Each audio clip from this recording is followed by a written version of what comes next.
So much of what you do during the day depends upon how you went to sleep the night before.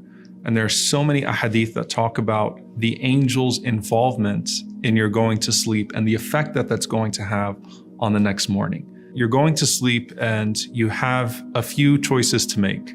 Number one, you're really tired. So am I really going to recite all of the adhkar, all of the remembrances that the Prophet ﷺ recommended that I recite at this time, or should I just leave this to later? Do I really get up and do wudu right now, as is the sunnah of the Prophet ﷺ? Do I go to sleep in that state of purity?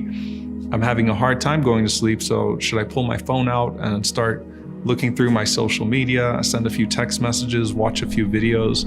There's so much that you can do in those last moments before you sleep.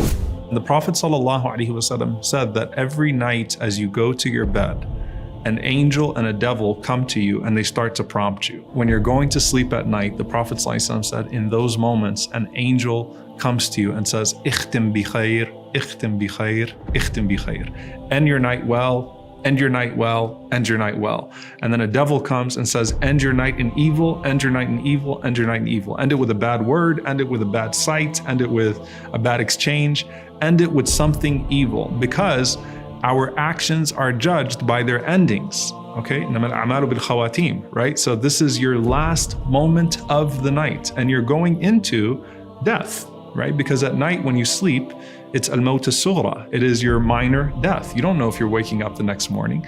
Your souls go back to Allah subhanahu wa ta'ala. So just as you live your life and it's those last moments that count so much, such is also the case when you're going to sleep. So the angel says, "Ikhtim bi khair."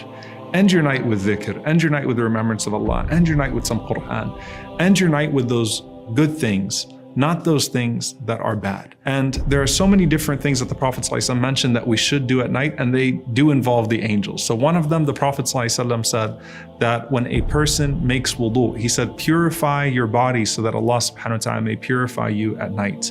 For when a person goes to sleep in a state of wudu, Allah subhanahu wa ta'ala sends an angel that spends the entire night at your head. And that angel says, Allahumma ighfir li abdika kama bata tahira. Oh Allah, forgive your servant as he went to sleep in a state of wudu. Oh Allah, forgive your servant as he went to sleep in a state of purification. And he keeps on making dua for your forgiveness throughout the entire night, just because you took those moments to make wudu, you took those moments to wash yourself and purify your body before you went to sleep. The Prophet ﷺ also mentioned Ayat al-Kursi. To recite Ayat al-Kursi, the Prophet ﷺ said that it would stand guard for you, that Allah would send an angel that would stand guard for you and protect you from any shaitan that could come anywhere near you throughout the night. And so just by making wudu, just by reciting Ayatul Kursi, by reciting those things, you have an angel that stands guard for you. You have an angel that seeks forgiveness for you throughout the night. You end your night well. So if you die that night on dhikr, then you return to Allah subhanahu wa ta'ala in a state of remembrance, as opposed to in a state of whatever it is that you were doing before you went to sleep. And if you wake up in the morning, you wake up already oriented towards Allah subhanahu wa ta'ala, ready to cling back to those things that you went to sleep with, so that you can continue your direction and your pursuit of Him.